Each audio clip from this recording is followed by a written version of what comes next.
Thank you. Sure.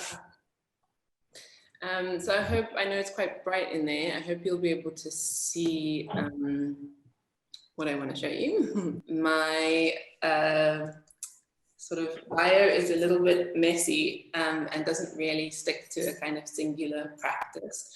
But I do very much see my work as curatorial. And so I think I'm going to try and share with you because I've been briefed to answer the question, why curate? I'm going to try and share with you just some of the work that I do and why I do it. And hopefully open up some ideas around curatorial practice for you. Obviously, there are many, many different ways of being a curator and engaging with a kind of curatorial practice. And this is just one of them, and is probably one of the messiest versions of that. So I'm sure you would have all had a conversation a little bit about the origin of the word curator already, and the fact that it comes sort of more from a museum tradition initially than a sort of contemporary art tradition, and was about caring for things. And I mean, I'm quite interested in the idea that the idea of caring for things or objects or sort of material things of value is quite a sort of European practice, to be obsessed with things. And I'm really interested in being obsessed with relationships. And so my curatorial practice is very much oriented towards relation. And in fact, as Jessie pointed to, I don't often use the word curator for the work that I do, but I don't use any particular word, to be honest.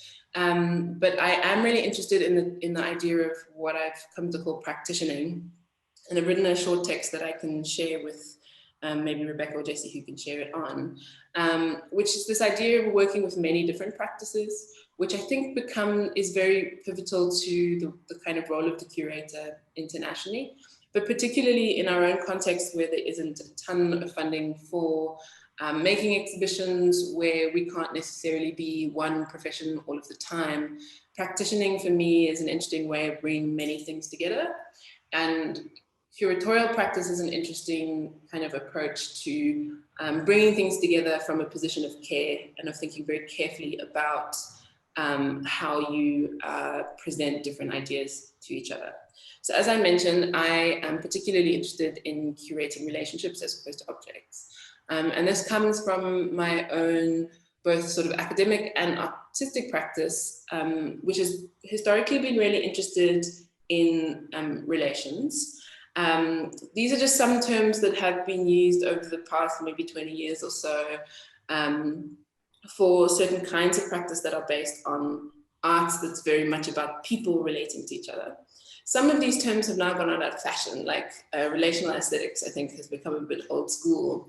But when I was studying art, relational aesthetics was like the new edgy way of being allowed to think about how people feel and how people relate to each other and what's important in society, sort of emerging out of a period of at least sort of contemporary international art practice that was very disengaged from society. So I come from a sort of practice that was very sort of anti-community art and community practice. And contemporary art has been that way for some time, I think.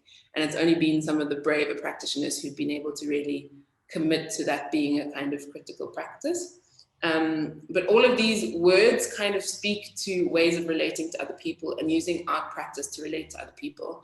And for me, creative practice, artistic practice, curatorial practice is really about generating ideas and knowledge. And I think the best art is art that makes you think differently and learn things and know things differently.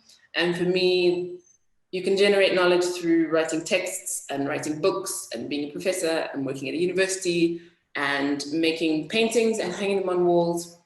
But I'm really interested in how we generate knowledge through artistic practice, but across people and their relations. So what I'm going to show you is just a series of projects very briefly that sort of do this in different ways. And I'm going to show you a lot of things that don't look like exhibitions. I have done real proper exhibitions over the years. There was a period of my life where I was doing a real proper exhibition with framed paintings and drawings and photographs on the walls once a month for about 2 years. And maybe it's the trauma of trying to do that. I don't recommend it to anybody.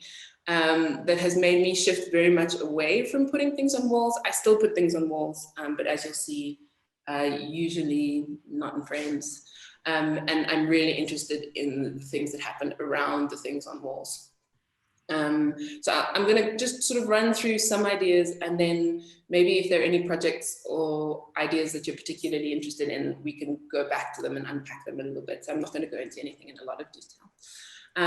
But some of the projects that I've worked on that for me are curatorial in the sense that they take a lot of care in bringing people together to generate ideas and knowledge, and particularly using artistic practice and artists and artistic ideas to do that are some of the following. So I ran a project called Winter School for many years. This is a picture of winter school after the school.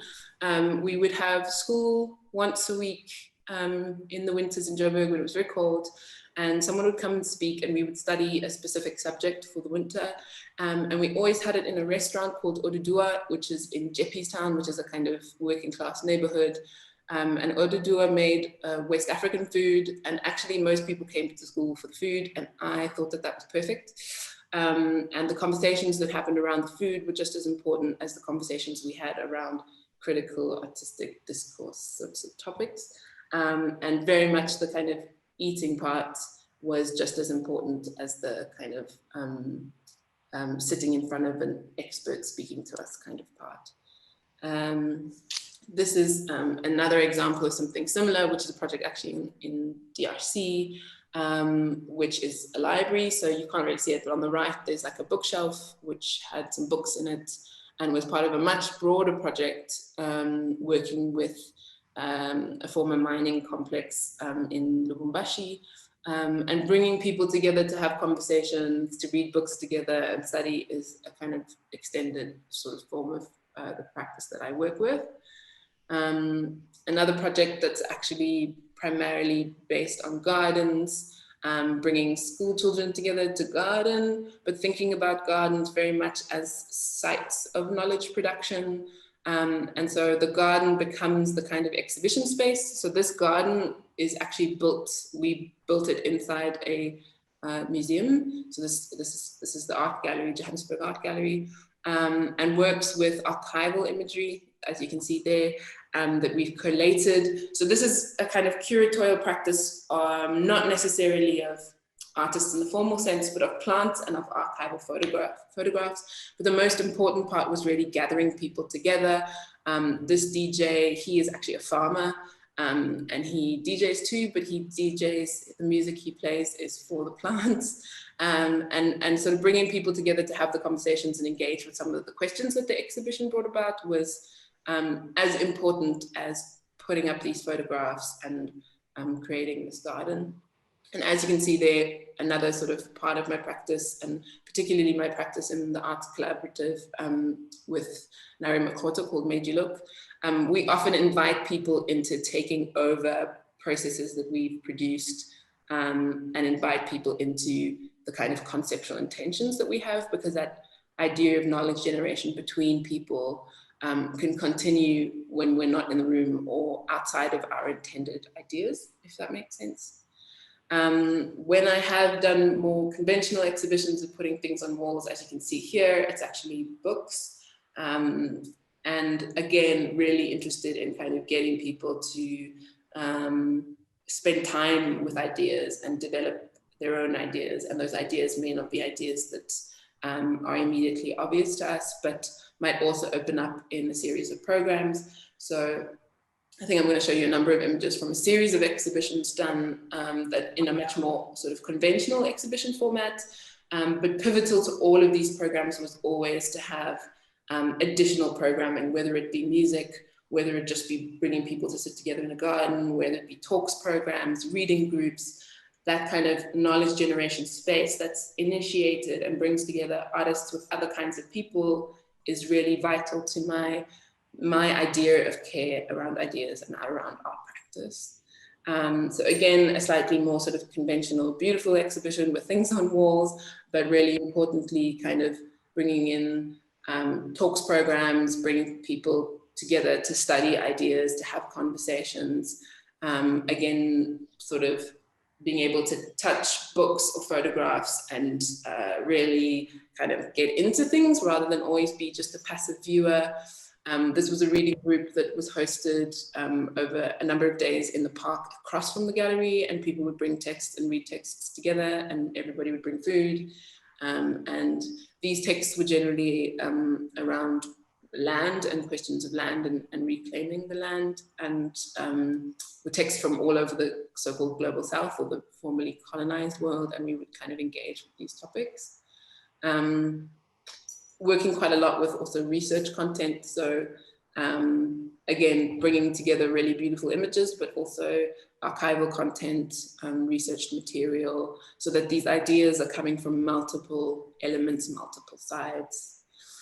I think these are the last sort of set of images, but this is a project that was actually on Hong Kong. And again, you'll see that bringing people together around tables, multiple kind of platforms of material.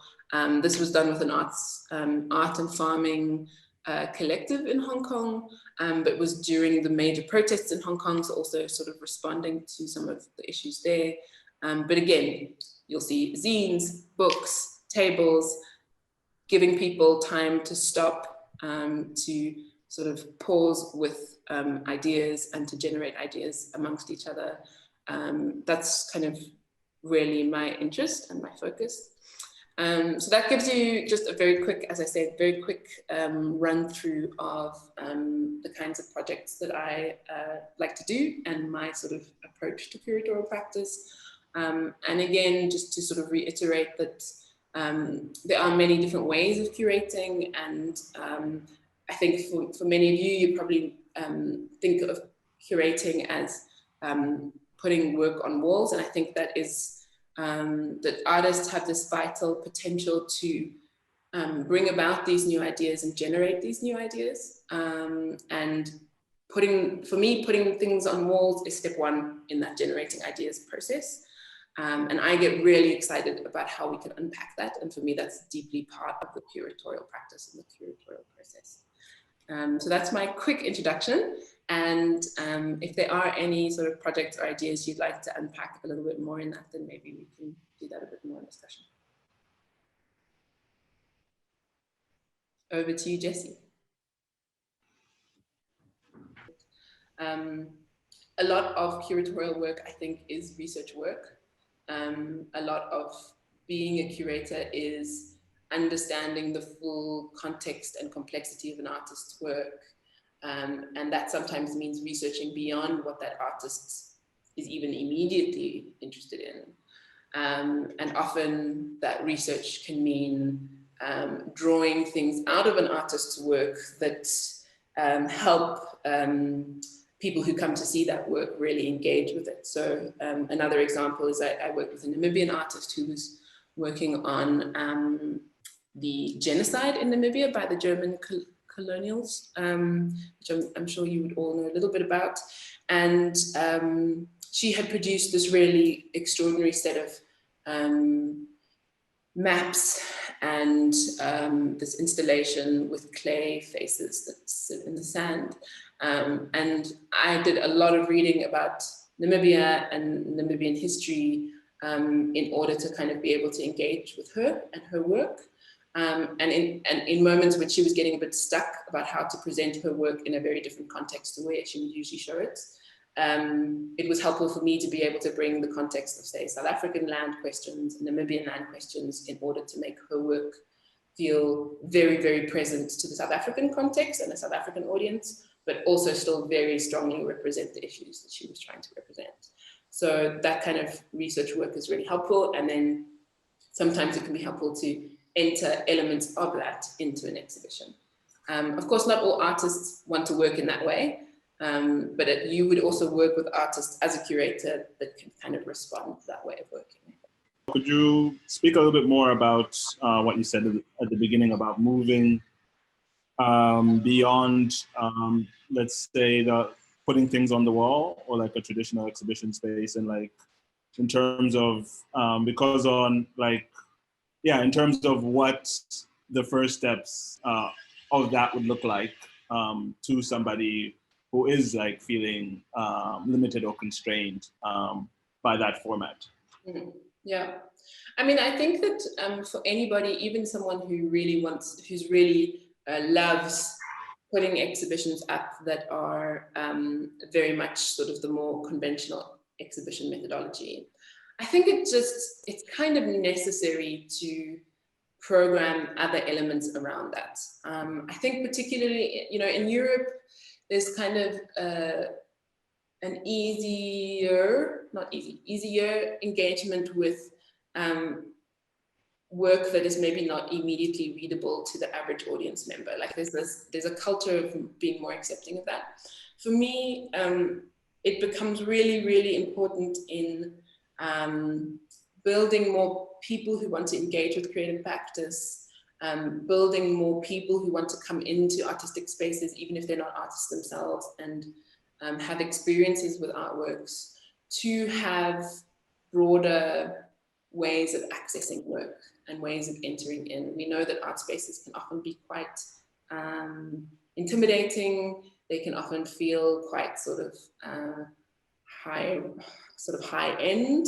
And inviting people into other ways of engaging with artistic practice for me is a kind of automatic responsibility because of where I practice and the kinds of people that I want to see, the kinds of work that I make. And so for many practitioners, a wall text is one way to do that. For others, maybe a artist walkabout is another way to do that. And that's kind of an additional thing, but the main exhibition is putting work on walls. For me, those conversations, those walkabouts, those other kinds of events and engagements with the work are as vital to the curatorial practice. They're not just a kind of extra thing to the main exhibition. And I think that if someone is interested in kind of engaging with that, step one is not to think of putting paintings or drawings on a wall and then having a walkabout, but to be thinking maybe to start with a walkabout and to think about how images go on the wall based on how you want to approach a walkabout, or have a series of programs first and respond to how artwork might go up in a space in relation to how those programs will exist. An example of that, which I actually removed from this presentation, was an exhibition we did, that same Love exhibition, which had drawings and texts, also had chairs in the space throughout the exhibition, ready for a discussion. And those chairs were kind of sitting there with a text that had the schedule for the program of talks in the exhibition. Most artists would be like, oh my God, I can't have a kind of talk. You can bring in your chairs for the talk, for the night of the talk, but then your chairs must leave my exhibition. And having the chairs in the exhibition space constantly there speaks to the fact that part of this exhibition is a discursive engagement. It's as much part of the thinking of this exhibition and the ideas this exhibition creates as the drawings, as the archival texts that were also available in that space. So it's just a bit of a flip of thinking that I think all curators, particularly on the African continent, need to be engaging with to a lesser or greater degree, depending on kind of where your interests are. What I wish I had known. So definitely in the beginning, I felt a lot of pressure to have really big audiences come to my exhibitions and wanted to have large numbers of people. And even though I started right from the beginning really interested in discursive programming, it was always a lecture. So it would have like an expert and it would have like chairs in rows like this. So that exhibition I mentioned where we had the chairs in the exhibition, unfortunately, they were in rows. Today, I would never do that ever again. And that's because I think when trying to move into this kind of discursive practice, I was a bit insecure and relied on the usual markers of importance and good ideas. And those markers are big crowds is step one. This means that it's a good idea, and or like it's a good project. And two, having a university professor speak to rows of people is like proper knowledge generation. Today, as you'll see, having a small group of people under a tree is more likely to happen. And that's because we've definitely found that with the ideas, so a lot of these projects are in the collaborative with Meiji Look, with my collaborator, Nari Mokoto. So we actually curate together as a pair. And we've definitely found, and it's much easier to be brave in a pair, I'll admit, and to be a little bit more committed to having smaller groups of people, but better conversations. And because we're so interested in the ideas that emerge, having a smaller group of people just kind of enables a much more in-depth engagement in some ways. So sometimes we do have rows just because space is difficult, but we will have like 10 or 15 people. And if we have a really big room of people, we immediately know the conversation's not going to be as interesting, and we'll be like, okay, fine, we'll have to accept that. And one of the things that we've definitely gotten better at is also recording those conversations in some way. So Jessie mentioned that we do quite a lot of writing. So our website has a lot of writing on it, for example. We've started to sort of move into the podcast space a little bit. And that's as a way of collecting the ideas that are always emerging through these processes. So we've definitely found over time that that is always really valuable. So because we're very interested in knowledge generation, and in particular, our work is interested in ordinary life and the knowledge that comes from ordinary life, whether it be couples on corners and how they love each other, or the way people hang out in their gardens at home. These are kind of ordinary things that we never think about, that we like to think about how we can learn so much from these very ordinary experiences. So for us, having ordinary people be part of that process is really, really always amazingly informative and valuable, and usually more interesting than having an academic from a university come speak, or otherwise having them together, but then you have to be very careful about how you manage them together and keep the conversation flowing, which is often easier if it's in a small group. So we find that if you invite somebody's auntie or like the neighbor from down the road, usually they're going to be more intimidated if it's a big group. So if you have a small group, then it's much easier to just have, and you're under a tree, it's much easier to have a really nice conversation that's really helpful. So we often have people from completely different backgrounds together in a conversation, which we find really enriching and informative and just really exciting, and makes us want to do our work more, because the conversations are always so rich and so fascinating and really different to other sort of spaces that we can access. I think from this conversation now I understand how I can clearly connect environment and technology together, and also to bring that vibe during the exhibition during the exhibition, because I always believe once something which is active, it's easy people to feel the vibe, to engage, than just something which just standing there and looking at you doesn't do anything. So that's my belief on it. Great. Thank you. I think that that's actually often an amazing thing that you can do with curatorship, is you can bring ideas that aren't very connected together. So you might find an artist doing really interesting work in technology who's never thought about environmental things, and an artist who's doing really great work in environmental things who's never thought about technology, and bring them, because you're the curator, you bring them into a conversation. Through an exhibition, through a series of talks, bring other people into the conversation, and you can create something completely new. If you are careful and you hold it together very nicely, it can create completely new ideas. So that's the excitement of being a curator, I think.